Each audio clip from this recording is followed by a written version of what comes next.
입니다. 여러 사람이 협력해서 계획적으로 노동하는 것을 협업이라고 하는데요. 협업은 분업과 같은 말이기도 합니다. 교회 안에서도 협업이 중요하다는 생각이 드는데요. 주일에 한 자리에 모여서 예배를 드릴 때에도 협업하게 되는 것 같습니다. 목사님께서는 설교를 하시고 그리고 찬양대는 찬양을 올려드리고 성도들은 회중석에 앉아서 헌신적으로 예배를 드립니다. 몇몇 성도들은 헌금위원으로 그리고 안내위원으로 대표기도로 성경 봉독의 순서를 맡아서 역할을 수행하기도 합니다. 우리가 서로 맡은 역할은 다르지만 예배라고 하는 큰 그림이 협업을 통해서 완성되어지는 것입니다. 오늘 본문에서 만나게 되는 사람들도 협업을 하고 있는 것을 볼 수가 있습니다. 조금 전에 김서원 권사님이 읽어주셨는데요. 느헤미야서 3장의 말씀은 원래 전체를 다 읽어야 하는 말씀입니다. 그런데 같은 단어로 연결되는 비슷한 내용들이기도 하고 또 다 읽기에 분량이 적지 않아서 14절까지만 봉독해 드렸습니다. 느헤미야서는 크게 두 부분으로 나뉩니다. 페르시아의 아닥사스다 왕 시대에 수산궁에서 술 맡은 관원장으로 있던 느헤미야가 예루살렘 성이 회파되고 또 성문이 다 소화되었다는 소식을 듣고 예루살렘으로 돌아오게 됩니다. 예루살렘으로 돌아와서 무너진 성벽을 재건하는 내용과 성벽을 재건한 후에 학사 에스라를 중심으로 일주일간의 성경 통독 신앙 사경회를 열어서 백성들을 깨우치는 그런 내용을 담고 있습니다. 느헤미야는 예루살렘으로부터 상당히 멀리 떨어져 살고 있던 사람입니다. 왕궁에 거하면서 가장 측근에서 왕을 보필하는 그런 사람이었습니다. 그리고 평범한 성도의 신분을 가진 사람이었다라고 합니다. 그런데 이 느헤미야가 하나님 앞에서 깨어서 오랫동안 금식하고 울며 기도하는 가운데 하나님의 백성들을 위해서 무엇을 할 수 있는가 하는 것에 대해서 지혜를 얻을 수 있었습니다. 느헤미야가 가진 힘은 어떤 권력이나 재력이나 지위에서 나온 것이 아니었습니다. 오직 하나님 앞에서 오랫동안 머물면서 하나님의 뜻을 묻고 순종하기 원하는 간절한 심령으로부터 나오는 능력이었습니다. 느헤미야가 예루살렘 성벽이 무너지고 성문이 불탔다는 소식을 접한 때가 성경에서는 기슬루월이라고 하는데요. 바로 12월입니다.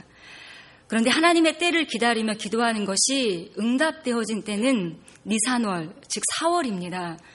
기슬루월에서 니산월까지 굉장히 오랜 세월 동안 묵묵무답하신 하나님께 계속해서 기도하였겠구나라는 것을 우리가 짐작할 수 있습니다.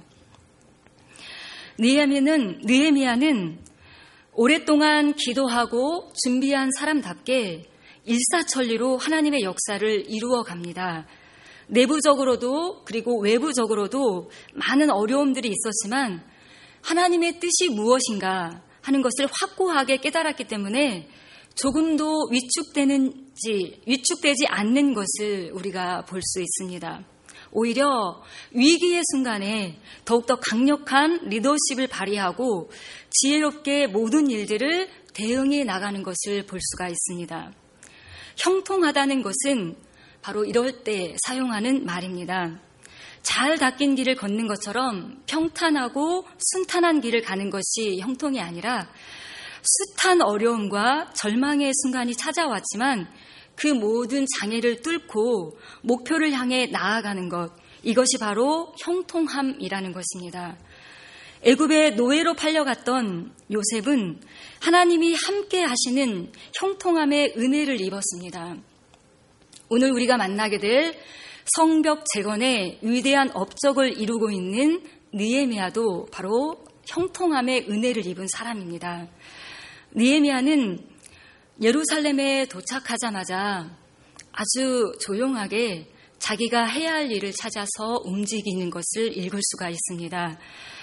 그동안 귀로만 들었던 그 소식의 전말을 직접 찾아다니면서 눈으로 확인하였습니다. 귀로만 듣는 것은 정확한 판단을 내리기에는 적합하지 않습니다. 부풀려질 수도 있고 또 중요한 부분이 빠질 수도 있고 때로는 소식을 전하는 사람의 개인적인 생각이나 느낌들이 더해져서 왜곡될 수도 있습니다. 느헤미야가 예루살렘의 소식을 전해준 사람들을 불신한 것은 아니겠지만 직접 눈으로 확인하는 것만큼 정확하게 판단할 수 있는 방법도 없겠다는 생각을 하였을 것입니다.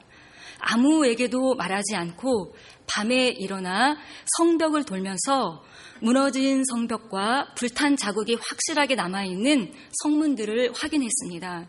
그리고 그 과정을 통해서 느헤미야는 자신이 감당해야 될 일이 무엇인지 판단하고 또 결정할 수 있었습니다. 느헤미야가 해야겠다고 마음먹은 일은 무엇입니까? 그것은 바로 무너진 성벽을 재건하고 불탄 성문을 다시 세우는 일이었습니다. 17절로 18절에 후에 저희에게 이르기를 우리의 당한 곤경은 너희도 목도하는 바라. 예루살렘이 황무하고 성문이 소화되었으니 자 예루살렘 성을 중건하여 다시 수치를 받지 말자 하고 또 저희에게 하나님의 선한 손이 나를 도우신 일과 왕이 내게 이른 말씀을 고하였더니 라고 기록하고 있습니다. 느헤미야는 자기가 해야겠다고 마음먹은 역사와 그 사역의 근원을 자신의 선택과 결정에서 찾은 것이 아닙니다. 하나님의 도우심과 그리고 왕의 명령에서 찾고 있는 것을 읽을 수가 있습니다. 자신이 성벽을 재건하고자 하는 계획을 왕 앞에서 이야기하였을 때 하나님의 은혜로 왕이 허락했습니다. 그리고 왕이 직접적으로 도움을 주었고 적극적으로 지지해 주었다고 이야기합니다. 그리고 그 일이 다 마쳐진 후에는 왕에게 다시 돌아가야 할 정도로 자기 자신이 정치적 신임을 입고 있었다라고 하는 말도 덧붙입니다. 하나님의 선한 손이 자신을 도우신 일과 그리고 왕의 명령이라고 하는 최고의 권위를 가지고 제사장과 귀인들 그리고 방백들을 설득하고 있는 것을 볼 수 있다는 것입니다. 이사야서 9장에는 여호와의 열심이라고 표현되어진 부분들을 읽을 수가 있습니다. 하나님께서 작정하신 일들을 이루시기까지 여호와의 열심이 그 일을 반드시 이루시겠다라고 하는 하나님의 의지를 표현하고 있는 것입니다. 다른 성경에서는 하나님이 뜻하셨다라고 하는 표현도 읽을 수가 있습니다. 엘리 제사장의 두 아들 홈니와 비느하스를 죽이기로 작정하셨기 때문에 그들이 나무람을 받고 또 경계하는 말들을 들었지만 돌이키지 않았다고 성경에서는 이야기하고 있습니다. 긍정적으로든 부정적으로든 하나님의 계획은 아무도 가로막을 수 없다는 사실이 명확합니다. 혹시 아무리 마음을 곱게 먹으려고 해도 마음이 완악하고 광팍해져서 그 마음이 내려놓아지지 않는 것을 느끼십니까? 그렇다면 그것은 정말 하나님 앞에서 해결해야 될 문제가 아닐 수 없습니다. 오늘 설교를 준비하면서 들었던 생각은 어른이란 무엇인가 라고 하는 것이었습니다. 설교 내용과는 상관이 없는 그런 이야기일 수도 있는데요. 어른이라고 하는 것은 좋은 시선으로 보면 성장과 성숙의 이미지를 떠올릴 수 있습니다. 그렇지만 부정적인 시선으로 보면 마음이 굳어지고 생각이 굳어져서 더 이상 변화하기 어려운 상태에 이르렀다는 것을 의미하기도 합니다. 어떤 말을 들어도 흔들리지 않는 편안함을 유지하는 그런 상태. 내 귀에 좋게 들려야만 좋은 소리이고 듣기 싫은 소리는 쓴소리로만 들리는 것도 어른이 가진 한 단면이라고 할 수 있습니다. 마음이 단단해서 팔랑귀처럼 쉽게 흔들리지 않는 것은 좋은 일이기는 하지만 다른 사람의 말을 귀담아 듣지 못하는 것이 늘 좋은 것은 아닙니다.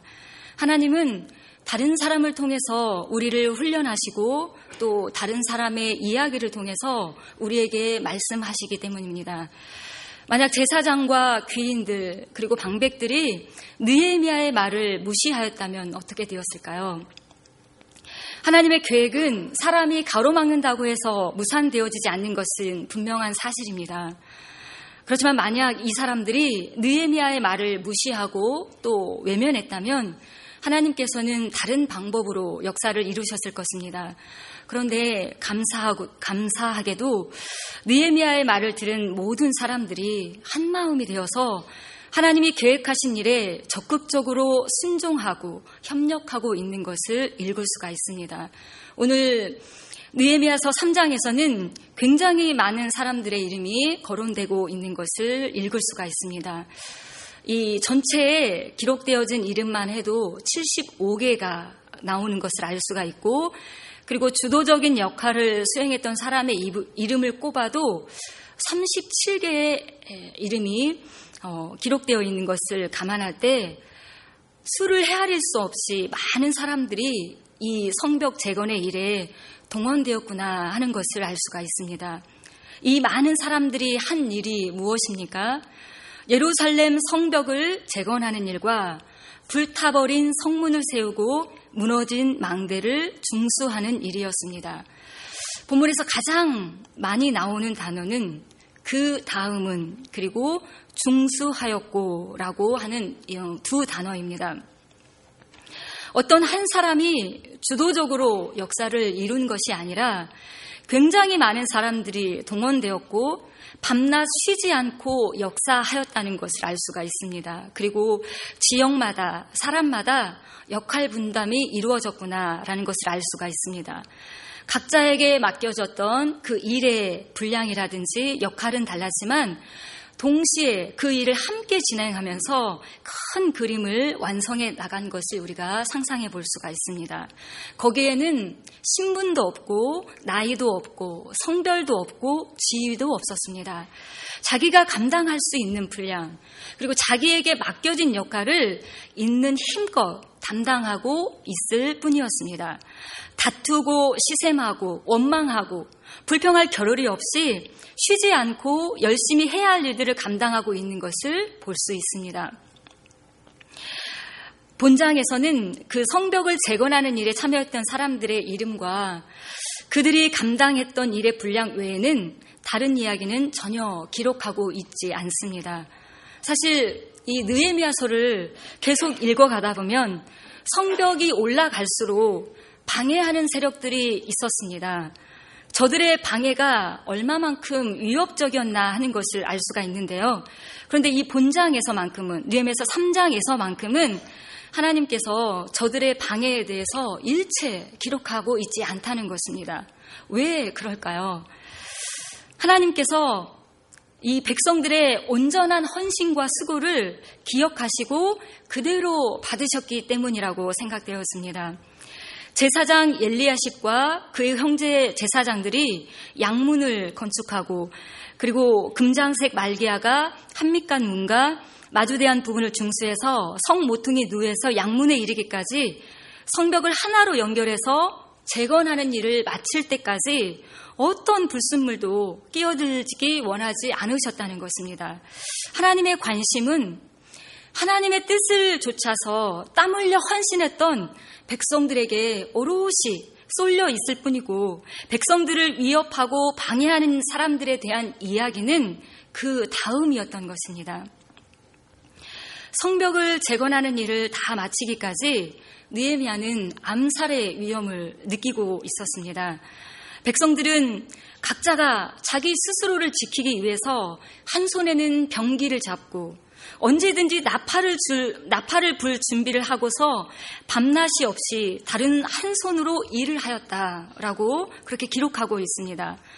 양손을 다 사용해도 부족한 상황에서 적의 공격을 방비하고 동시에 일을 진행해야 했을 때 얼마나 많은 피로와 고통을 느껴야 했을까요? 그런데 그 일로 인해서 낙심해서 뒤로 물러가 침륜에 빠진 사람이 한 사람도 없었다는 것입니다.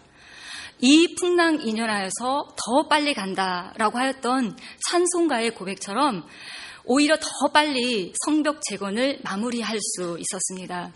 느헤미야서 6장 15절에서 16절에서는 성 역사가 52일 만에 에루월 25일에 끝남에 우리 모든 제족과 사면 이방 사람들이 이를 듣고 다 두려워하여 스스로 낙심하였으니 이는 이 역사를 우리 하나님이 이루신 것을 알미니라 라고 기록하고 있습니다. 예루살렘 성벽을 재건하는 데 걸린 시간은 52일이었습니다. 방해하는 적대 세력들을 경계하고 그리고 공사를 계속해야 하는 일들은 사람의 힘으로는 감당하기 벅찬 일이었을 것입니다. 그렇지만 하나님께서 가장 빠른 시간 안에 모든 공사를 마무리할 수 있도록 도와주셨습니다. 하나님이 함께 하신다는 것은 바로 이런 것입니다. 주변에 있는 사람들, 또 우리를 주시하는 사람들에게 하나님의 존재를 드러내게 되는 것입니다. 이제는 포기하겠지, 이제는 못하겠지, 이제는 후회하겠지 라고 생각했는데 넘어졌을 거라고 생각하는 순간 오뚜기처럼 벌떡 일어나서 묵묵히 제 몫을 감당하는 것을 볼 때 우리는 그 사람 안에 내주하시는 하나님의 존재를 실감할 수 있습니다. 때로는 그것이 두려움을 주기도 하고 때로는 하나님께 굴복되어지는 은혜로 다가오는 것을 경험하게 됩니다. 정말 우리가 하는 것이 아니라 하나님이 하시는 일에는 어떤 장애물도 방해도 힘을 잃고 무력해지고 마는 것을 경험하게 된다는 것입니다. 오늘 찬양 예배는 로이스 여전대 헌신 예배로 드리고 있습니다. 지난 수요일에 항존직 세미나를 같이 몇몇 분들과 다녀오면서 그 로이스 여전도의 권사님들이 나누시는 말씀을 들을 수 있었습니다. 권사님들의 교회를 생각하는 마음이 무척 마음에 와 닿았는데요. 여전도의 아름다운 전통을 잇고 교회 구석구석에서 사명을 감당해야 되겠다라고 하는 다짐을 들으면서 오늘 어떤 설교를 하면 좋을까 기도하는 가운데 무너진 성벽을 재건하라 라고 하는 짧은 문장을 떠올릴 수 있었습니다. 우리 교회가 올해로 63주년을 맞이하고 있습니다. 벌써 반백년이 훌쩍 지나서 100주년을 향해서 나아가고 있는데요. 세월이 흐르면서 많은 변화와 성장을 이룰 수 있었습니다. 그렇지만 반면에 약해진 부분도 없지 않을 것입니다. 약해진 부분을 고치고 무너진 부분을 재건하는 일들을 로이스 여전도회가 감당할 수 있기를 바랍니다. 약한 부분을 볼 수 있게 하시는 분은 하나님이십니다. 만약 느헤미야가 하나님의 마음과 생각에 감동되지 않았다면 52일 만에 성벽을 재건한다는 이 엄청난 역사를 이루게 되는 주역은 되지 못했을 것입니다. 그런데 하나님이 감동을 주시고 감화하실 때 그것을 무시하지 않고 핑계하지 않고 미루지 않고 그 일을 위해서 헌신했을 때 느헤미야는 당대에는 물론이거니와 후대에도 귀감이 되는 위대한 그런 역사를 이룰 수 있었습니다. 하나님이 성벽을 재건하신 이유는 연약하고 힘없고 가난한 사람들이 보호받고 안전하게 살아갈 수 있도록 거대한 울타리를 마련해 주시기 원하셨기 때문입니다. 하나님이 원하시는 것은 결국 하나님의 백성들이 교회 안에서 세상 가운데서 안전하게 그리고 든든히 세워지는 것이고 또 교회를 통해서 더 많은 사람들이 구원을 얻고 참된 안식을 얻게 되는 것입니다. 여러 가지 부역을 감당했던 많은 사람들 중에는 온 가족이 동원되기도 하였고 또 멀리 떨어져 있던 이방인들도 합류했습니다. 많은 사람들이 자기의 어떤 직업적인 특성이나 어떤 사회적인 위치를 고려하지 않고 묵묵히 무거운 돌을 들어 올리고 흙먼지를 뒤집어 쓰는 괴로움을 피하지 않았습니다. 하나님과 마음을 함께하고 하나님의 뜻을 먼저 생각했기 때문입니다. 오늘 헌신 예배를 드리면서 헌신을 다짐하는 로이스 여전도 회원뿐만이 아니라 하나님을 예배하며 섬기는 우리 모두는 부름받은 그곳에서 하나님의 뜻을 따라서 힘을 모으고 일을 나누며 무너진 것을 세워가는 하나님의 동역자로 쓰임받는 귀한 일꾼이 될 수 있기를 바랍니다. 기도하겠습니다.